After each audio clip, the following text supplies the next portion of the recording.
Oke, kembali lagi di channel ini. Jadi di video kali ini, kita akan kembali belajar tentang database.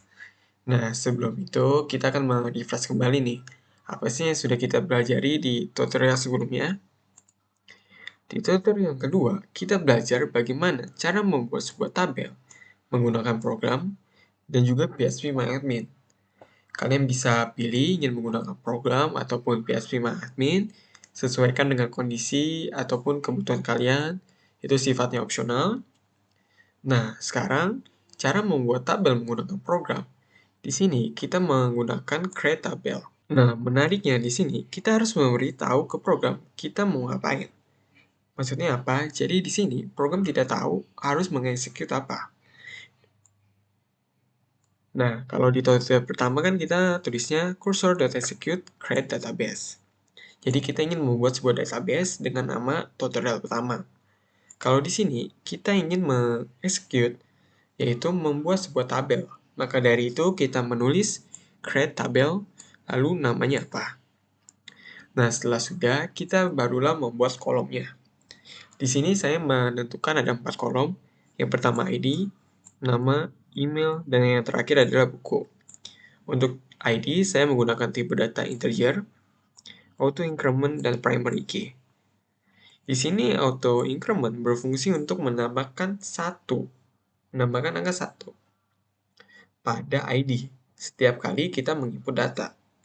Nah, jadi misalnya ketika kita ingin menginput data, yang pertama maka ID-nya akan 1. Untuk yang kedua, ketiga, dan 4, nanti setiap kita menginput data, maka ID akan ditambahkan 1 terus-menerus. Untuk yang kedua jadi 2, untuk yang ketiga maka akan ditambahkan 1 lagi, 2 ditambah 1 maka akan menjadi 3. Jadi seperti itu. Maka dari itu di sini saya tidak memberi batasan untuk ID karena saya ingin sampai tak terhingga maksimumnya. Dan untuk nama, email, dan buku saya menggunakan tipe data varchar dengan maksimal 10 huruf. Kalian bisa sesuaikan dengan kebutuhan kalian. Di sini saya menambahkan not null. Not null itu artinya apa? Jadi bagian ini harus diisi. Tidak boleh tidak diisi, dan ini juga opsional ya. Kalian bisa pilih, kalian bisa hapus untuk, misalnya saya ingin menghapus email, not null email.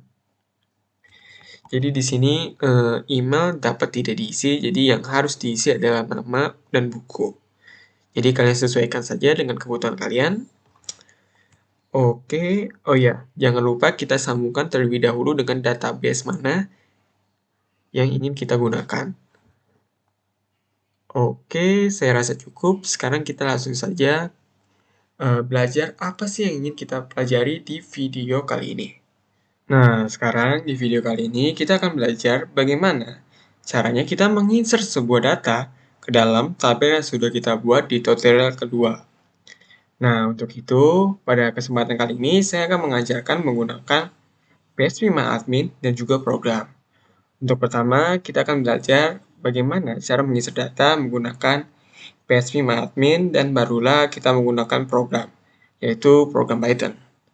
Nah, di sini kalian pastikan sudah mengklik tombol start pada Apache dan juga MySQL. Setelah sudah, kalian dapat mengklik tombol admin, lalu tampilannya akan seperti ini. Nah, di sini saya sudah membuat database, yaitu tutorial ketiga, untuk mempersingkat waktu, dan juga tabel yang ada di dalamnya, yaitu purpose.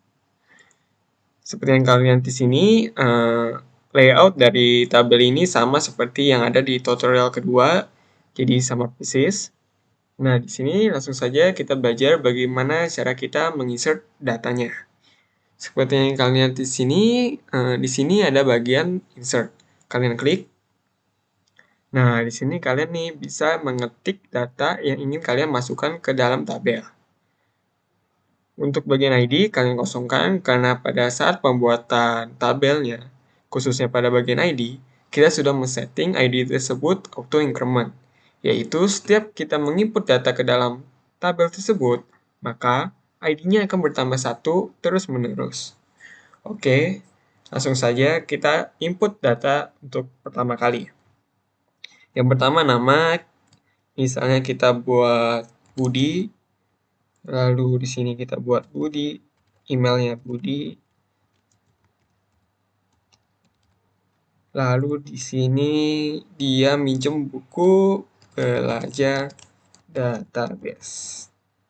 Nah, setelah sudah, kalian bisa mengklik tombol Go, dan nantinya data tersebut akan terupload dan dimasukkan ke dalam tabel. Untuk mengeceknya, kalian bisa mengklik tombol Browse. Nah, seperti yang kalian lihat di sini, kita sudah berhasil menginput data ke dalam tabelnya. Nah, namun di sini ID-nya 7. Seharusnya kan 1. Kenapa 7? Karena sebelumnya saya juga sudah pernah menginput data ke dalam sini, jadi pas itu saya sudah membuat videonya, namun tidak terekam, jadi saya harus buat ulang lagi. Nah, seperti yang kalian lihat di sini, jadi data yang sebelumnya yang sudah pernah saya upload, saya delete.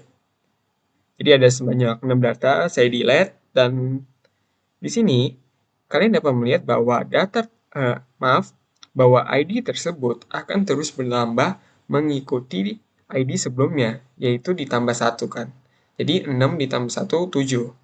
Jadi meskipun kita sudah mendelete data yang sebelumnya yaitu pada ID 6, nantinya program akan terus menambahkan ID-nya sesuai dengan ID sebelumnya, baik kita mendelete ataupun tidak. Nah, misalnya kita delete lagi nih, coba. Oke, kita ingin melihat nih, apakah program benar-benar menambahkannya menjadi ID 8. Jadi kan tadi 7.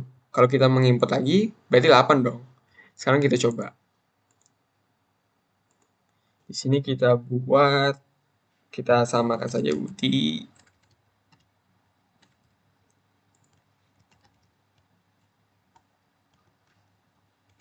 Budi.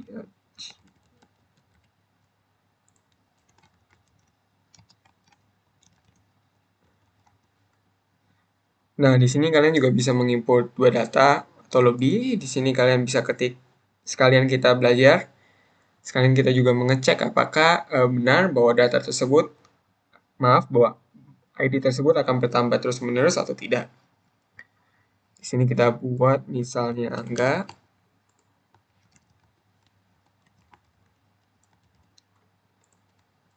Belajar Python. Belajar. Lalu kalian bisa mengklik tombol Go. Kliknya hanya sekali saja, maka kedua file tersebut atau data tersebut akan terupload dan dimasukkan ke dalam tabel. Kalian klik browse lagi, dan di sini kalian lihat bahwa ID-nya akan terus bertambah. Kan tadi yang ID 7 kita sudah hapus, dan di sini seperti yang kalian lihat di sini bahwa ID-nya akan bertambah, yaitu 7 ditambah 1, yaitu 8. Dan di sini juga ID-nya bertambah dari 8 ditambah 1 menjadi 9. Jadi di sini kalian bisa melihat fungsi dari auto increment pada tabel ini. Jadi ada kelebihan dan kekurangan, kalian bisa sesuaikan saja dengan kebutuhan kalian. Apakah benar kalian memerlukan auto increment atau tidak? Oke, jadi sekian untuk yang menggunakan PHP-MyAdmin. Selanjutnya kita akan menggunakan program untuk menginsert data ke dalam tabel yang sudah kita buat. Oke, sekarang kita akan membuat programnya dari awal. Pertama, kita copy dulu program yang sudah kita buat di tutorial kedua. Kita copy. Nah, di sini kita ganti dulu menjadi tutorial ketiga. Karena kita ingin menghubungkan program yang sudah kita buat dengan database tutorial ketiga. Yang ini nih. Nah, di sini saya juga sudah membuat tabel baru yaitu Propus 1 agar lebih memudahkan kita dalam memahami program nantinya. Oke. Di sini kita juga buat namanya cursor.execute. Nah, kalau kalian perhatikan, di sini kan kalau di tutorial kedua kita menulisnya create tabel. Nah, di sini kita juga akan menulis semacam perintah kepada program kita mau ngapain sih? Nah, namun di sini kita akan memasukkannya dalam bentuk variabel agar lebih memudahkan kita. Karena nanti selain itu kita juga harus memasukkan data yang ingin kita insert. Maka dari itu kita memerlukan variabel agar lebih rapi dan mudah untuk dimengerti. Di sini kita buat variabel baru namanya query. Lalu di sini kita masukkan perintah. Yang saya katakan sebelumnya, kita mau ngapain? Kita ingin menyuruh program untuk apa? Di sini kita ingin menyuruh program untuk menginsert data. Insert. Lalu selanjutnya, insert data kemana? Ya dong, kita ingin mengirim data kita kemana? Maka dari itu kita masukkan into, masukkan nama tabel yang ingin kita masukkan data, yaitu perpus 1. Nah, setelah itu jangan lupa untuk memberi nama pada kolom, jangan lupa untuk memberi nama pada kolom. Nah, setelah itu jangan lupa untuk memberi atau memasukkan nama pada tiap kolom yang sudah kalian buat pada tabel ke dalam program, yaitu yang ini, ID, nama, email, dan buku. Nah, untuk ID, kalian tidak perlu memasukkannya ke dalam program, karena di sini kita sudah setting auto increment, jadi dia akan secara otomatis akan bertambah 1 setiap kita menginputkan data. Maka dari itu, di sini kita hanya masukkan nama, email, dan juga buku. Oke, selanjutnya jangan lupa kita masukkan values. Di dalam values ini kita beri simbol.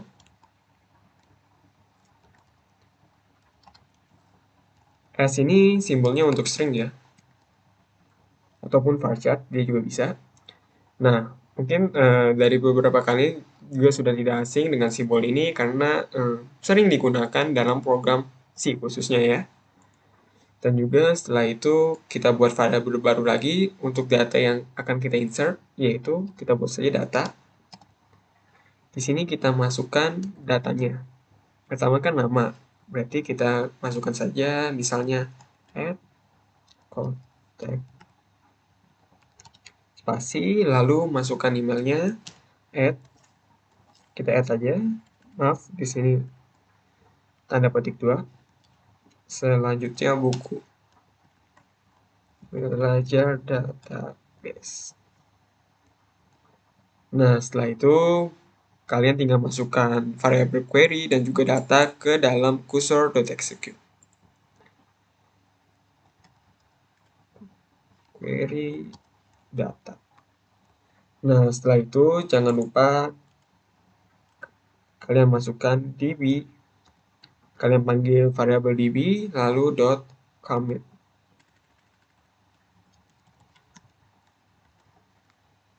Nah, jadi seperti ini. Sekarang kita coba jalankan untuk melihat hasilnya seperti apa.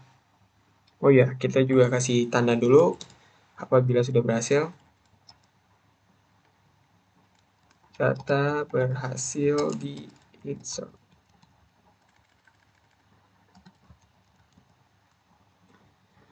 Oke, kita coba jalankan. Data berhasil di insert. Nah, kita sekarang lihat. Kita refresh. Nah, di sini seperti yang kalian lihat, kita sudah berhasil menginsert sebuah data menggunakan program, yaitu program Python. Seperti yang kalian lihat di sini, add contact, add belajar database, sama seperti yang ini. Dan juga di sini untuk ID dia secara otomatis seperti yang kalian lihat di sini akan bertambah 1. Sekarang kita coba, kita ganti. Misalnya Budi. Kita coba jalankan programnya. Data berhasil di-insert, apakah ID-nya akan bertambah? Kita refresh. Nah, seperti yang kalian lihat di sini, jadi ID akan selalu bertambah 1 setiap kali kita menginput data ke dalam tabel. Oke, jadi di sini kita sudah belajar menggunakan dua cara, yaitu menggunakan program dan juga menggunakan phpMyAdmin untuk menginsert data ke dalam tabel pada database. Nah, jadi kalian bisa sesuaikan menurut kalian yang paling mudah yang mana menggunakan PHP My Admin ataupun menggunakan program. Jadi sesuaikan dengan kebutuhan kalian, itu sifatnya opsional.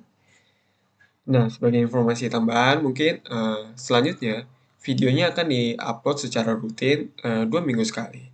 Saya akan secara maksimal untuk mengupload 2 minggu sekali. Jadi untuk kalian yang merasa terlalu lama dan ingin belajar lebih dahulu tentang database ataupun materi yang lain, kalian bisa cari sebenarnya di Google atau platform pembelajaran lainnya yang khususnya database ini ya. Saya cek program yang dibuat dan yang ada juga hampir sama bahkan mirip. Jadi kalian bisa belajar lebih dahulu di berbagai platform pembelajaran online yang ada di Google ataupun web browser lainnya. Oke, jadi sekian untuk video kali ini. Terima kasih telah menonton dan sampai jumpa di video selanjutnya. Terima kasih.